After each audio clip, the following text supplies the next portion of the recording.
Bonjour et bienvenue à Plein Feu sur l'heure juste. Nous vous proposons aujourd'hui de comprendre et d'analyser ensemble les éléments les plus importants de la parole de Dieu.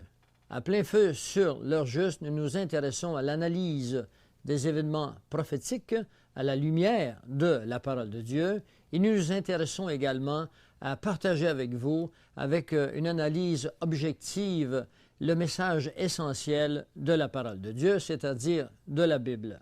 Pour ce faire, nous vous proposons d'étudier ensemble et de prendre le temps nécessaire, s'il vous semble agréable de le faire, de mettre votre appareil à pause de temps à autre, d'aller dans votre Bible et de regarder avec rectitude, de prendre le temps de le faire, les versets que nous vous proposons et que nous vous expliquerons en contexte. Nous vous invitons à regarder objectivement la parole de Dieu, une parole de Dieu soustraite à toute forme d'intérêt, à toute forme d'enseignement particulier venant de petites, de moyennes ou grandes religions.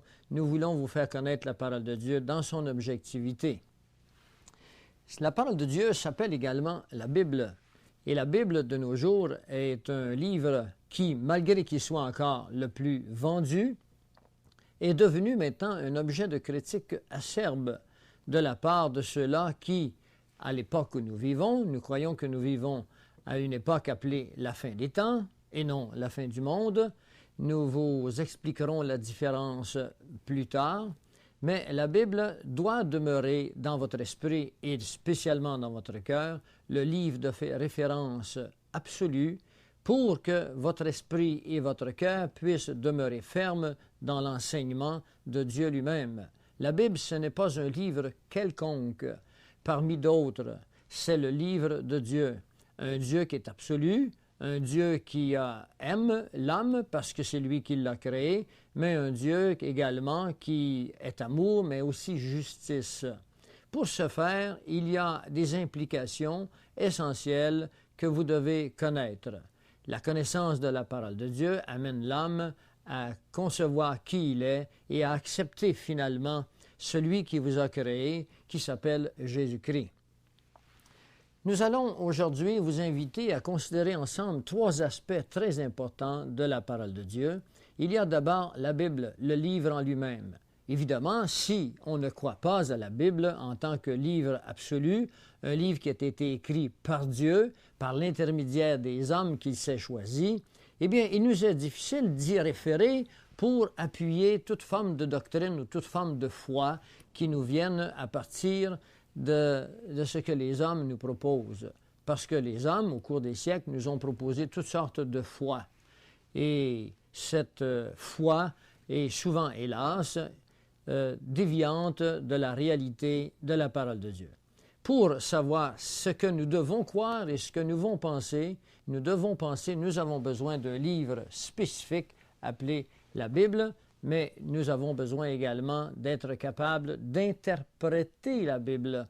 La Bible est un livre qui doit être interprété dans son contexte global, afin qu'on ne puisse pas prendre un verset, le sortir hors contexte et puis faire naître et ou expérimenter ce fameux dicton qui dit qu'un texte pris hors contexte peut devenir un prétexte.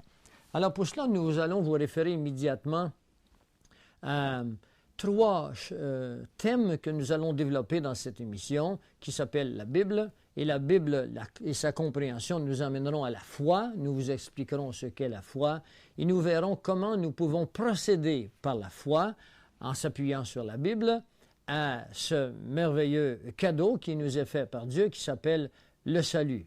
Nous vous proposons maintenant d'ouvrir ce grand livre qu'est la Bible.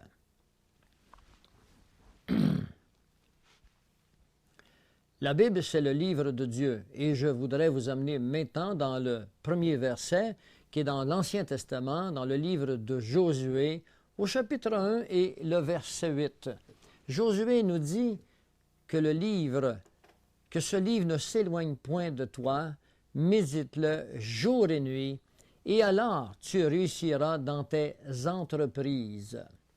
Eh bien, évidemment, Dieu qui, même s'il vit dans une autre dimension que la nôtre, nous a créé des pieds afin que nous soyons sur la planète Terre, ne voulait certes pas que nous n'allions pas au travail et que nous passions jour et nuit nos yeux fixés sur un livre qu'on appelle la Bible. Comment aurions-nous pu vivre et faire fonctionner ce monde? Cela veut simplement dire que toutes les grandes décisions que nous aurons à prendre dans notre vie doivent être appuyées sur la parole de Dieu. Et alors, nous réussirons dans nos entreprises. Pour l'homme d'affaires qui écoute ce thème, il se dira probablement qu'il réussira dans les entreprises financières dans lesquelles il est installé ou en lieu de développer. Les entreprises de l'homme ne sont pas seulement que la finance de notre existence. Il y a également le couple, il y a notre vie particulière, il y a tout ce que l'homme fait est une entreprise. Et pour que ces entreprises puissent être conformes à celui qui nous a créés, bien, il faut connaître les enseignements de celui qui nous a créés. La Bible doit être un absolu, car elle est un absolu. Si vous vous demandez pourquoi il y a autant de religions dans le monde, pourquoi il y a autant de factions qui sont supposés tous se soumettre à un Dieu, et la plupart d'entre ces factions croient qu'il y a un seul Dieu, eh bien, s'il y a tant de sectes, c'est parce que nous n'avons pas respecté le même livre. Nous nous sommes donné des critères différents. Et avec des critères différents, nécessairement, nous allons composer et nous allons instituer des structures de pensée qui vont être très différentes les uns des autres, d'où naîtront des dissensions, des luttes et des batailles. Pour ce faire, nous devons retourner à l'absolu, qui est la parole de Dieu, qui est la Bible. Je vais vous inviter à aller voir dans Galates, au chapitre 1, le verset 8, et où il est dit ceci: « Si un ange vient du ciel et vous annonce un autre évangile que celle que nous vous annonçons, eh bien qu'il soit anathème, c'est-à-dire qu'il soit maudit, qu'il soit sans l'onction, sans la bénédiction de Dieu, sans la vérité de Dieu. » Alors, il ne faut pas se laisser séduire par des religions ou des personnages qui disent qu'un ange leur est apparu et qu'ils ont un nouveau message. C'est à ce point que Dieu est là pour protéger sa parole. Il ne veut pas que le message soit changé, soit modifié.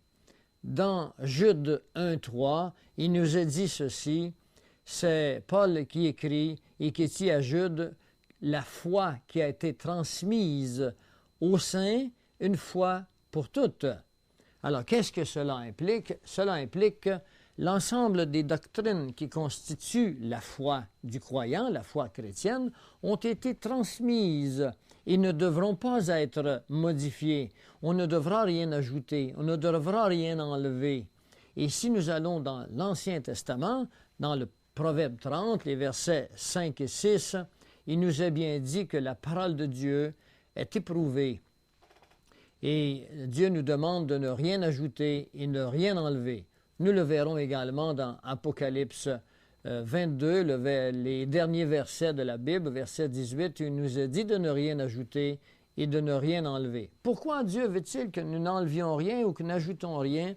C'est parce que le Dieu de la Bible, et c'est un Dieu puissant, c'est un Dieu qui est omniscient, omniconscient, c'est un Dieu qui est omnisage, et il savait que l'homme ne changerait pas au cours des siècles, même si nous avons changé de mode de vie, et que sa parole demeurerait toujours, elle demeurerait éternellement. Il dit lui-même dans Matthieu qu'aucun iota ne passera. Le ciel et la terre passeront, mais ma parole ne passera pas.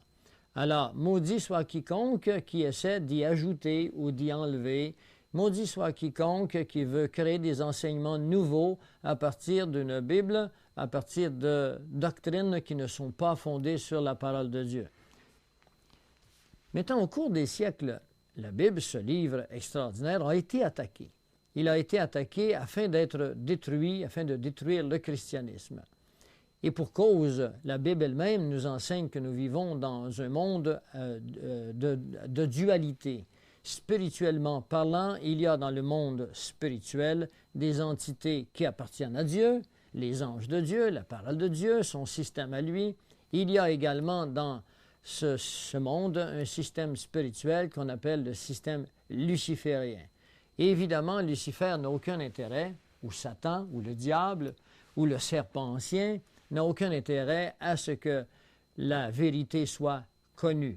Alors, il fallait pour cela s'y attaquer en créant de nouvelles religions ou encore en altérant elle-même la parole de Dieu. Au cours des siècles, Dieu a dû protéger sa parole. Et je voudrais partager avec vous certaines personnalités mondiales qui ont fait des commentaires ou pris action avec ou contre la parole de Dieu. Permettez-moi de vous rappeler ce que Victor Hugo disait de la parole de Dieu. Il disait que la Bible contient à la fois la sagesse de Dieu et toute la sagesse des hommes. Adolf Hitler s'est attaqué à la Bible et il a voulu la faire disparaître. C'est ainsi qu'on a accumulé tout livre chrétien, incluant la Bible. Dans les rues, on en a fait des montagnes, on y a mis le feu. Voltaire disait, et Voltaire est un philosophe du XVIIe siècle qui a influencé beaucoup la France par son intelligence, bien sûr, mais l'intelligence de l'homme n'est pas nécessairement et toujours basée sur la vérité de Dieu. Voltaire disait quelque chose de très spécial lorsqu'il disait que dans 50 ans, la Bible sera disparue et on n'entendra plus parler de la parole de Dieu. 50 ans de son époque, évidemment. Et Dieu qui est sage et qui connaît toutes choses et qui a le sens de l'humour, paradoxalement, a créé dans la maison même de Voltaire, 50 ans plus tard, une imprimerie où s'imprimera et se vendront des Bibles. Au cours des siècles, d'autres dictateurs ont essayé de détruire la Bible et il fut une époque où nous dit-on, nous n'avons rien pour le prouver, nous devons faire foi à cette déclaration qui est historique, qui n'est pas doctrinale. Un jour, des moines se sont rendus compte qu'il ne restait que 3 Bibles qui étaient intègres. À cette époque, les moines, une certaine catégorie de moines s'intéressaient à retranscrire la Bible manuellement, c'est-à-dire faire des manuscrits écrits à la main, puisque l'imprimerie, finalement, n'arrivera qu'en 1453, qu'on appellera l'invention de Gutenberg, qui permit de produire la première Bible qui s'appellera la Vulgate. Vulgate vient du mot peuple, donc la Bible du peuple. Alors cette merveilleuse invention qu'est l'imprimerie, Dieu s'en servira pour produire le premier des livres et le livre le plus important de toute votre vie et de la mienne, soit la Bible, la parole de Dieu. Eh bien, Dieu, dans sa sagesse, savait que les hommes s'attaqueraient à la parole de Dieu, essaieraient de la détruire. Et s'ils ne pouvaient pas la détruire physiquement, eh bien, il dirait que la Bible a changé. Certains d'entre vous-même, auditeurs, avez entendu dire que la Bible a changé au cours des siècles et qu'on ne peut plus s'y fier maintenant. Dans son omniscience, Dieu s'est réservé quelque chose d'important là-dessus. Dans une grotte, dans une vallée près de Qumran en Israël, un bédouin, en 1947, pénètre une de ces grottes, y trouve des cruches. Et il brisera ou ouvrira ces cruches et y trouvera des documents. Et ces documents seront ou étaient des parchemins sur lesquels étaient écrits des passages où certains d'entre eux comprenaient le livre entier d'Ésaïe. Et ces documents seront remis à des supérieurs, à des gens plus connaissants. Et finalement, aujourd'hui, ces documents reposent à New York et à Tel Aviv, où ils sont préservés et ils valent aujourd'hui des millions de dollars. Et beaucoup d'universités se disputent afin de les posséder. Mais dans sa sagesse, Dieu nous a permis de vérifier ces documents qui ont été écrits il y a déjà 2000 ans, et puis qui nous montrent que nous avons aujourd'hui encore la possibilité de lire la Bible, de lire la parole de Dieu dans son intégrité, puisque ces documents montrent qu'elle est demeurée telle qu'elle, spécialement les documents d'Ésaïe. Maintenant, Qumran est demeuré dans l'histoire à cause de ce fait inusité, cette découverte qui vient nous rassurer, parce que nous-mêmes, nous n'étions pas là au moment où les premières Bibles ont été écrites, et malgré que la Bible nous dit que Dieu protégera sa parole, eh bien, il est rassurant de voir que nous avons des documents qui datent d'aussi loin dans le passé et qui se sont montrés intègres face et en conformité avec ce que nous avons comme Bible aujourd'hui. Quelle est donc, maintenant, puisque la Bible est si importante, quelle est donc son utilité pour vous et pour moi? Laissons la Bible répondre à ceci. Je vous invite à considérer le verset qui apparaît maintenant sur votre écran et qui nous dit dans 2 Timothée 3,16 que toute écriture est inspirée de Dieu, elle est utile pour l'enseignement, elle est utile pour corriger, afin que nous puissions avoir, si vous voulez, l'heure juste. Parce que chacun de nous, nous faisons des doctrines, les religions ont fait des doctrines, l'homme a voulu tout changer, et Dieu nous a donné sa parole afin que nous puissions nous ajuster à sa doctrine. Elle est utile pour enseigner selon la justice de Dieu. Je vous conseille d'apprendre ce verset par cœur, parce que ce verset est là pour vous parler. Il est là pour vous dire que sans la connaissance de la parole de Dieu, il ne nous est pas possible de savoir la vérité.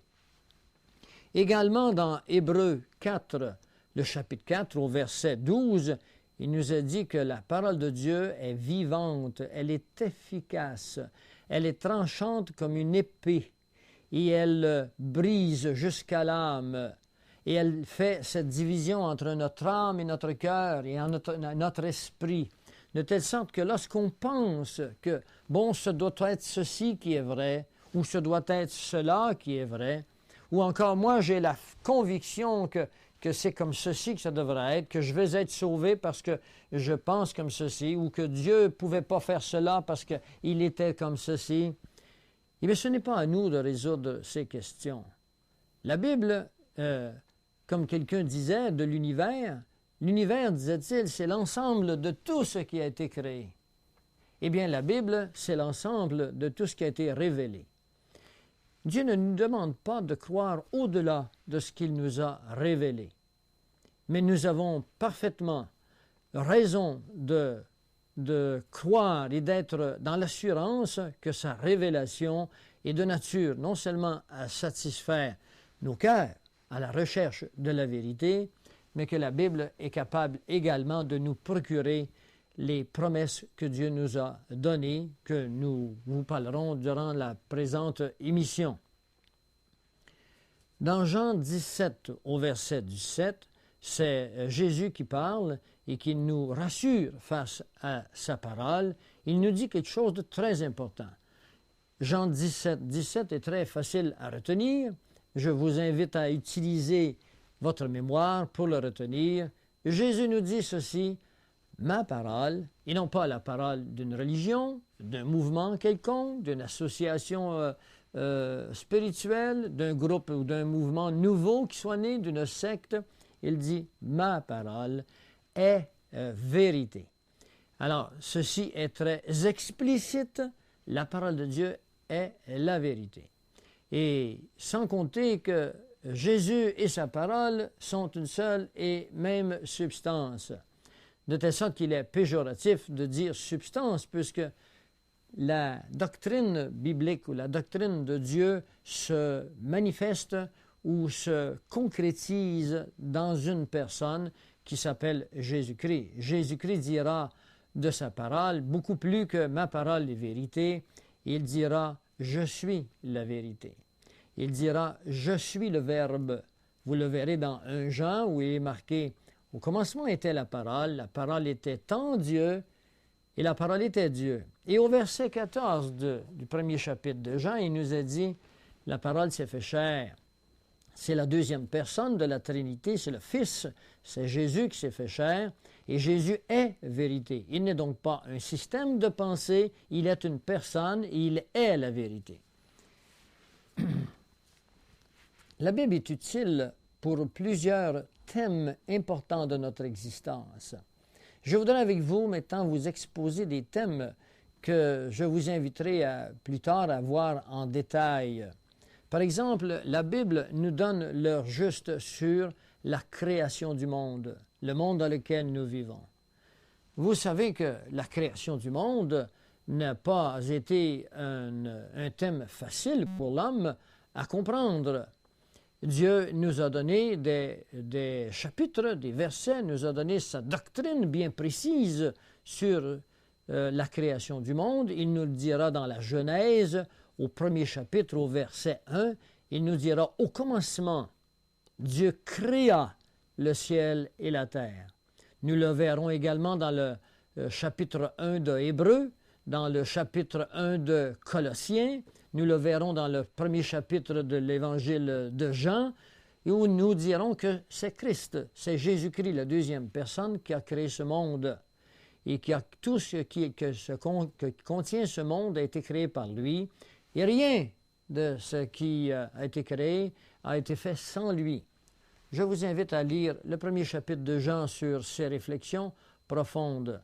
Et pourtant, on attaque la parole de Dieu en disant que la création est le résultat d'un hasard, le résultat d'une longue, progressive et d'une, bien sûr, intelligente évolution. Nous serions donc, selon les évolutionnistes, et qu'il soit dit en passant, que l'évolutionnisme est athée, exclut Jésus-Christ, exclut Dieu, exclut donc son plan de rédemption. Et c'est ainsi que l'évolutionnisme est entré dans nos écoles dites chrétiennes et que des millions de personnes, des millions de jeunes, nos enfants, subissent, pour ainsi dire, ce lavage de cerveau, cette doctrine fausse qui est celle de l'évolution. La Bible est claire, Dieu a créé le monde, a créé l'homme à son image, il l'a créé de toutes pièces, sans passer par des modes d'évolution lente ou progressive. Dans des émissions ultérieures à celle-ci, nous aurons sûrement l'occasion de développer ces sujets très importants qui constituent des doctrines qui sont des antagonistes à la parole de Dieu et qui sont véhiculés dans le monde et même dans le cœur de peut-être vous, auditeurs, qui écoutez pour la première fois, qui prenez conscience pour la première fois que dans le fond de votre esprit ou de vos mémoires, il y a ce petit coin où on vous a dit que nous étions le fruit d'une longue évolution et même si vous n'avez pas rejeté cela, elle est quelque part dans vos mémoires et elle est dangereusement installée pour contrecarrer la parole de Dieu parce qu'elle est complexe, la parole de Dieu. Elle n'est pas toujours facile à saisir immédiatement. Elle requiert des études qui sont assez profondes, qui sont le fruit du salut.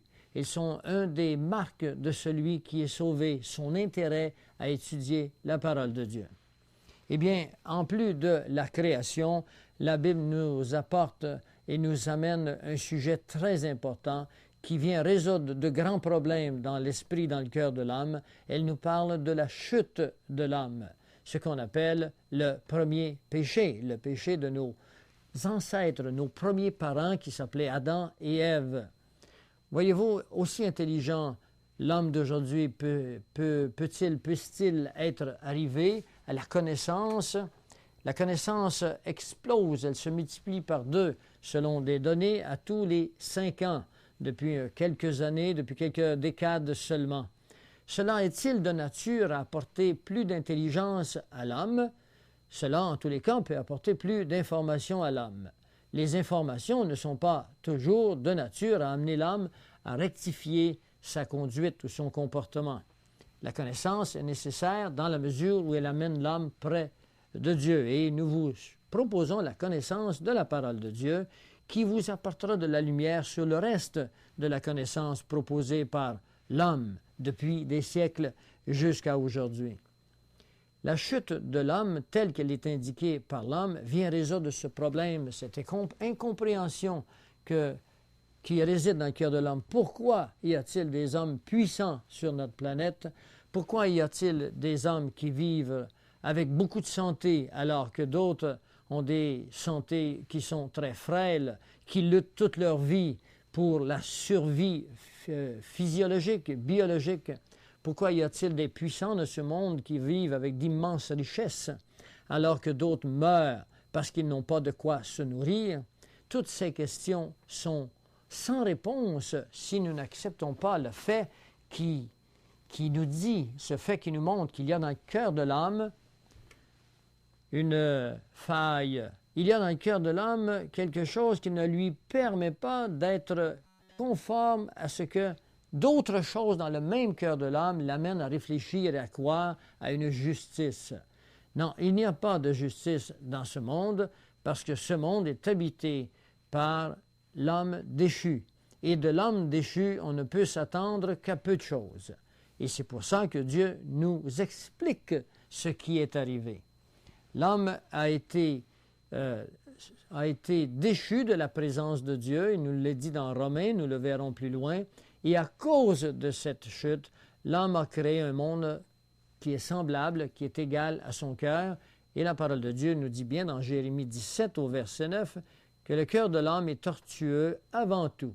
Alors on ne peut se fier ni au cœur de l'homme, ni le premier homme que l'on rencontre, c'est soi-même. Le psaume 1 nous dit « Heureux l'homme qui ne s'assit pas au conseil des méchants ». Et le premier conseil, c'est les conseils qui viennent de notre cœur. Et le premier méchant qu'on rencontre, c'est nos cœurs nous-mêmes. L'homme est méchant de nature et il faut créer un certain nombre de conditions pour le savoir. La Bible nous annonce également quelque chose d'extraordinaire. Elle nous annonce l'amour de Dieu. Parce que nous avons un Créateur qui nous a créés par amour. Il nous a créés pour lui. Il nous a créés de telle sorte à ce que nous puissions le trouver, le découvrir, lui.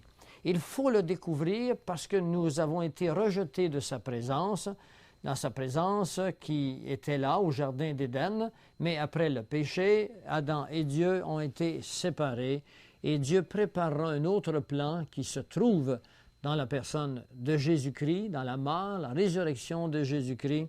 Mais ce plan est un plan d'amour et sans cette connaissance que le Créateur est là et qu'il nous aime personnellement, le cœur de l'homme est rempli d'angoisse. Et c'est à ce titre que nous pouvons donner à la parole de Dieu le livre le plus thérapeutique de tous les livres parce que seule la présence, la foi en Dieu vient satisfaire ce vide, ce trou qui est dans le cœur de l'homme, qui, comme le disait Pascal, ne peut être comblé que par la présence de Dieu. La Bible nous annonce également un salut, que l'homme, malgré son rejet, malgré qu'il soit isolé, malgré qu'il pense que tout ce monde est contre lui, eh bien, il peut penser que quelqu'un s'occupe de lui personnellement et qu'après la mort s'ouvre un monde nouveau, un monde qui lui est offert gratuitement par la foi en Jésus-Christ, ce monde qu'on appelle le salut, et c'est un thème que nous vous réservons pour la présente émission. La Bible nous amène également à connaître la vraie religion. Pourquoi est-ce que nous disons la vraie religion? Parce qu'au cours des siècles, les hommes se sont fait des religions. Et quand je mentionne au cours des siècles, je ne parle pas exclusivement des siècles qui suivent la venue de Jésus-Christ sur notre planète. Je parle des siècles qui ont précédé Jésus-Christ. Les hommes existaient avant Jésus-Christ. Ils existaient avant le déluge.